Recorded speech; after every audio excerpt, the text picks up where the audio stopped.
So this project was done for my history senior seminar, even though, as you'll see, I kind of mixed together both of my majors.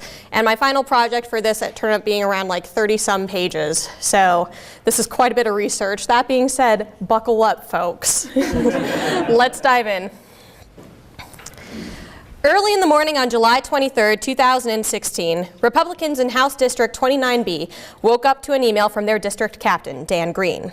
With a send time of 4:13 a.m. Rocky Mountain Standard, Green's email has the weary urgency of someone who has spent a long night thinking. To be sure, he had a lot to think about. In this email to his neighbors, Green effectively summarizes his past week as a delegate to the 2016 Republican National Convention. The email reads like a Netflix political drama. Descriptions of underground grassroots movements, vocal and physical struggles on the convention floor, and bullying by uncharacteristically efficient Donald Trump campaign operatives and Republican National Committee members abound. As he recounts, all of these things culminated not only in the selection of Mr. Trump as the Republican presidential nominee, but also the troublemaker Colorado delegation's name pillar being accepted into the Smithsonian Institution. Summarizing the thoughts of many in his delegation, Green concludes his red-eye email by urging, however you feel about it, what happened in Cleveland was important. From July 18th to July 21st, 2016, Republicans from around the United States gathered in Cleveland, Ohio, for the quadrennial ritual that is the selection of a presidential nominee at party convention. However, the 2016 Republican National Convention would signify a major break from a long history of party precedent and from what is considered proper democratic practice. This is a break carried out by the Trump campaign and the Republican National Committee itself. At the very least, this is what was witnessed and remembered by members of the Colorado delegation to Cleveland in over 15 interviews conducted, cross-referenced, and fact-checked by this author. Partially for their attention getting walkouts, but most assuredly because of their role in the grassroots movement to unbind national delegates from state primary results, the Centennial State became a focal point of the 2016 RNC. It is through their eyes that the workings of this historic turning point for the nation and Republican Party are made clear. A turning point that perhaps marks the first of many in a brave new world unhindered by any historic or democratic precedent of the American political system.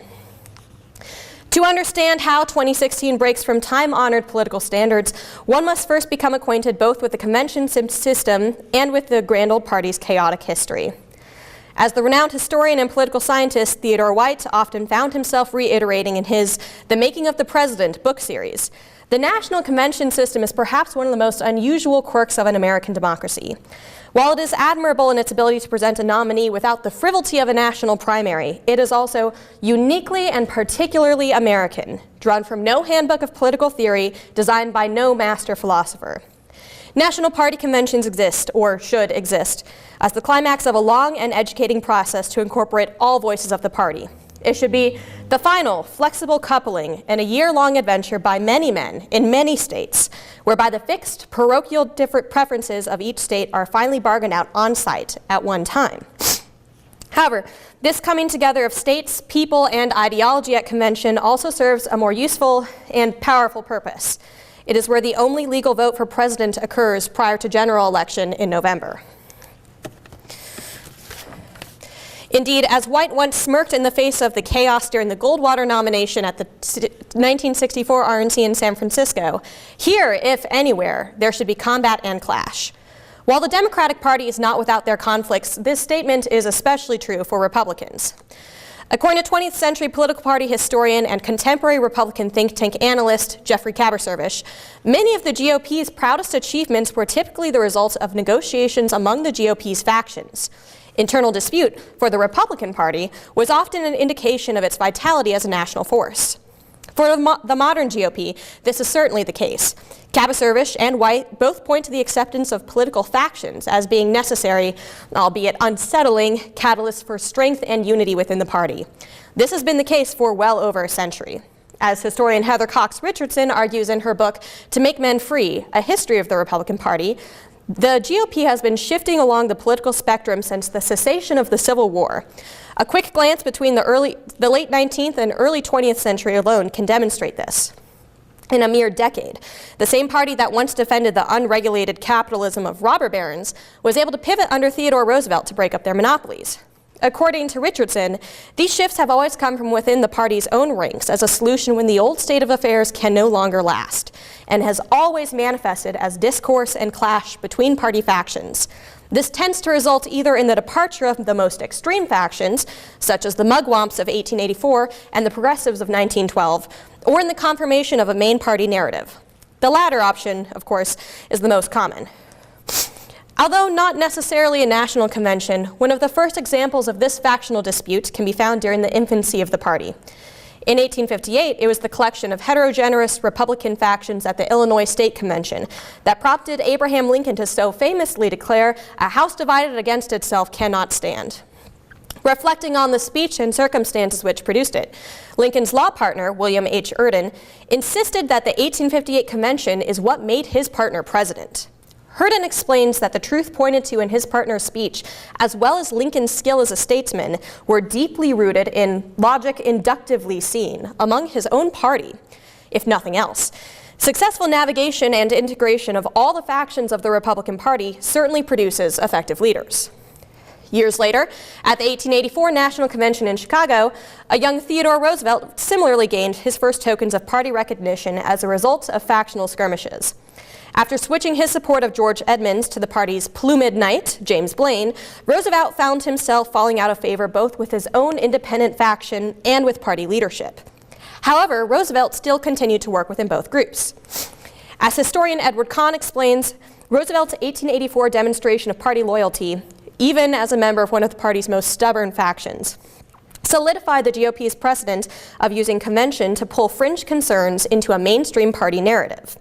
Kahn contends that the drama Roosevelt's decision created actually worked to establish a Republican coalition that by the late 19th century would dominate American politics and help integrate the progressive era, into the progressive era, effectively integrating the incredibly influential progressive faction into the party machine up until 1912.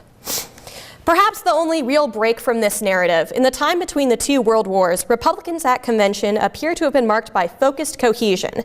This can be witnessed first in the universal opposition of Democrat Franklin Delano Roosevelt, and later in the championing of the war hero Dwight D. Eisenhower. This undivided party, however, did not last long. At the time, 1964's nomination of Barry Goldwater was viewed by many politicos as a break from the pragmatism witnessed during the 30s and 40s to a new, intensely ideological campaigning. In reality, 64 was a return to the chaos and clash which had dominated the party for years. For this reason, by 1980, the emergence of Goldwater's new conservatives on the convention floor was often referred to by political scientists as a return of the old guard. To be sure, the tendencies of these national conventions during the late 20th century had begun to eerily resemble those of the late 19th. When observing the 1870s, the contemporary convention system expert Dennis Sullivan noted that a less than fully legitimizing convention that manages to create the appearance, if not the reality, of party unity may perform an important function in mobilizing the support of the losers. Like Roosevelt's progressives, Goldwater Republicans, and later Reagan Republicans, were the result of actions marked by a dramatic ideological difference, whose champions would otherwise remain a political minority. Nevertheless, these factions were granted an equal level of influence at party convention, alongside more moderate party members, mobilizing themselves into powerful actors capable of achieving the presidency in coming years. The GOP of the 20th century has even gone so far as to institutionalize factional disputes at convention. Master political scientists Jason Bellow and Robert Y. Shapiro note that beginning in the late 1960s, the Republican Party began a decentralized approach to delegate selection. For the past 40 years, prior to caucus, each Republican state party has been able to choose whether to bind or unbind their national convention delegates. Binding a delegate refers to the practice of allocating delegate votes at convention to the winner of the state's primary election. Republicans tend to either bind all of their delegates in proportion to candidates listed on the primary ballot or as a winner-take-all system, or leave all delegates unbound. This allows states the ability to act in their own interests, even at a national convention. While it would appear that the presence of any winner-take-all option undeniably favors the frontrunner, this system is actually designed to make the election more competitive. As Bellow and Shapiro explain, the fact that a campaign is well underway by the time states set their rules can allow states to favor certain candidates. This de facto promotes regionally based favoritism, which de facto promotes factional clash. Thankfully so. Since the 1960s, the decision whether to bind or unbind delegates has undeniably promoted an atmosphere where, as the aforementioned White suggested, the parochial preferences of each state are finally bargained out, on site, at one time. Republican national conventions are practically designed to be places of regional preference and factional infighting. Moreover, as over 100 years of party history suggests, this infighting produces powerful results. Were the Republican Party to ever deny or silence these factions, they would effectively be denying their own ability to produce effective leaders and adapt to their own electorate. However, this does not appear to be the case for 2016's RNC. When speaking on Cleveland, Dan Green scolds, "This is a major break from the way we've done things in the past." The voices of the rest of the Colorado and excitement of previous conventions, State Representative Justin Everett remembers, "More doom and gloom and dissension and anger than I have ever seen in the Republican Party." Rather than delegates feeling like they had a voice and a role to play, Anil Matai remembers, "A situation where it was supposed to be all business and the business didn't get done. I had barely been involved in the party." Most frighteningly, rather than the clamorous presence of all the GOP's notorious factions in debate, Rules Committee member Guy Short witnessed a silencing of all groups but one. For Short, this was an unholy alliance of former enemies between the Trump campaign and Republican National Committee, one that was able to come together to crush any type of conservative opposition. Cleveland, undeniably, was to be a different sort of convention. Colorado, having no formal primary vote for president by Republicans, consists of forever unbound delegates. And at the state assembly that March, Colorado's delegates were elected by their constituents to be a strong Ted Cruz slate. Indeed, the only Trump supporters to represent Colorado at the RNC did so as alternates. According to State Party Chairman Steve House, even weeks before Cleveland, he was already dealing with the media, who had latched onto, quote, "the Colorado delegation being known for its anti-Trump perspective," unquote. In reality, however, many in the delegation simply preferred someone else, namely a fellow Westerner, Senator Cruz of Texas, for the possible nominee for president. Nevertheless, the delegation still appears to have entered Cleveland under the perception by media and party that they might be a menace as a result of their anyone but Trump rhetoric. As a result, Colorado found her delegation quietly seated in the back of the auditorium, next to Texas, and directly in front of the media bunker, constantly watched, yet too far out of reach to be heard without a microphone. The first real conflict recalled by the Colorado delegation occurred about a week prior to actual convention. It was during this time that delegates appointed to Rules, Credentials, and Platform Committee met to formally create the standards for running the convention and Republican Party itself for the next 4 years. As the week progressed, it became increasingly clear that the real struggle of convention was going to be a result of the Rules Committee proceedings. Rules, of course, being the committee where the actual rules governing convention are created. As representatives to Rules, Colorado chose to appoint the aforementioned Guy Short, an efficient congressional staffer, and Kendall Unruh, a high school government teacher and mountaineer with 8 conventions already under her belt. Unruh would eventually be the one to draw the eyes of the nation upon Colorado for the next few weeks. This attention came as a result of her movement to unbind other national delegates through a conscience clause to the rules. Colorado, as previously mentioned, has always been unbound. Yet, unlike other conventions, Coloradans were now alone in their unbound classification.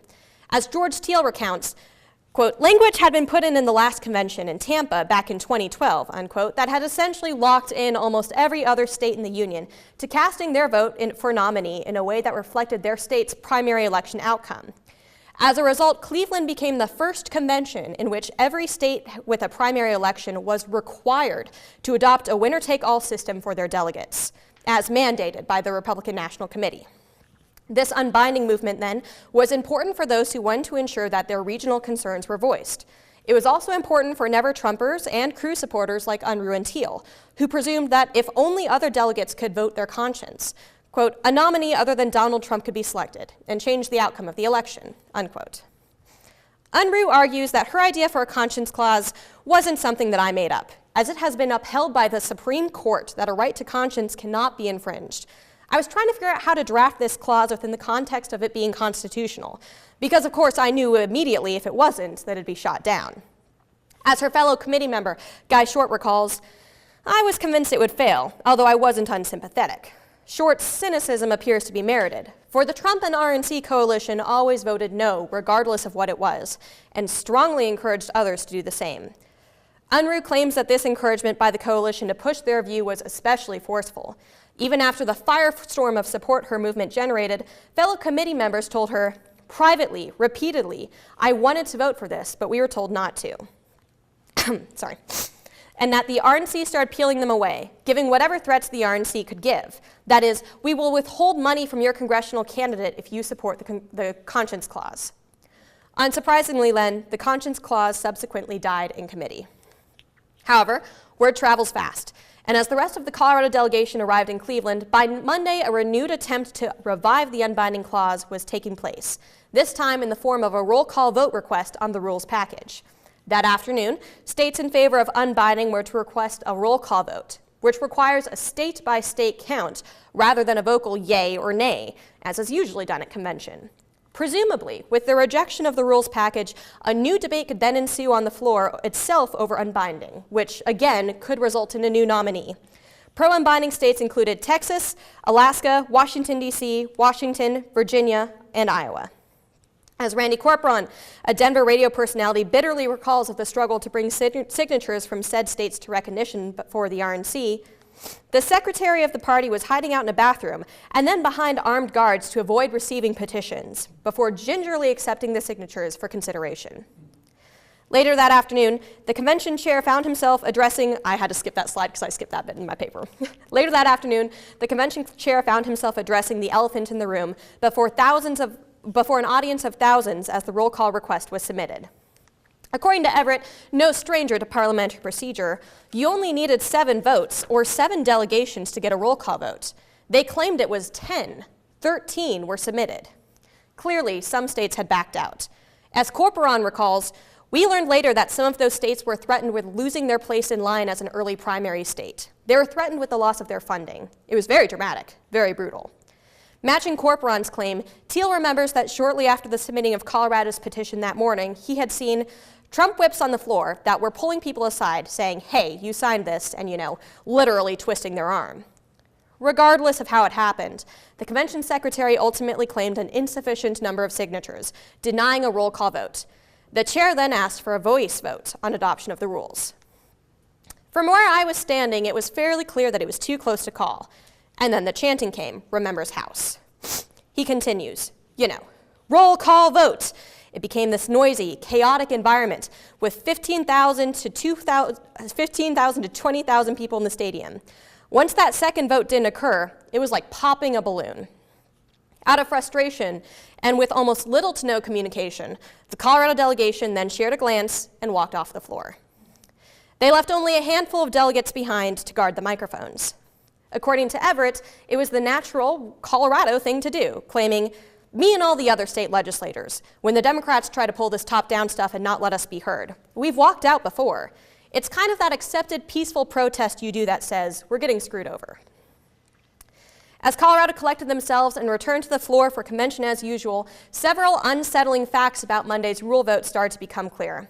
First, that all of the unbinding states' microphones had been shut off. While Unruh had certainly predicted they would be shut off, the radio man, Randy Corporon, was the one to experience it, saying, Trump whip team members were going around and getting in front of different states' microphones. I stayed behind to guard our microphone, but it turned out to be a useless task because they never even turned our microphone on. Second, it was soon revealed that the roll call request had caused discontent even among Republican leadership. State Representative Perry Buck recalls that following the walkout, she went off in search of her husband, Congressman Ken Buck. When she found him, he was speaking to an esteemed colleague, Speaker of the House, Paul Ryan. According to Buck, Speaker Ryan was baffled and angry, saying, I don't know why we didn't do a roll call vote. If that's what people were asking for, why didn't we do a roll call vote? He, Reince Priebus, had nothing to lose. Third, and perhaps most startlingly, it eventually became known to many that the voice vote had been tipped over by non-delegates. According to Steve House, who ventured up to the mezzanine level where alternates and spectators sat, I asked 4 different groups in 4 different locations, and all of them, each time, some members of the group said, I voted yes or I voted no. Only people on the floor are supposed to vote. To do it legitimately, you have to prevent people who are not delegates from voting, and clearly people who weren't delegates voted, and that skewed what happened on that day, on Monday. This is especially of note because the majority of those voting spectators and alternates to convention were Trump supporters.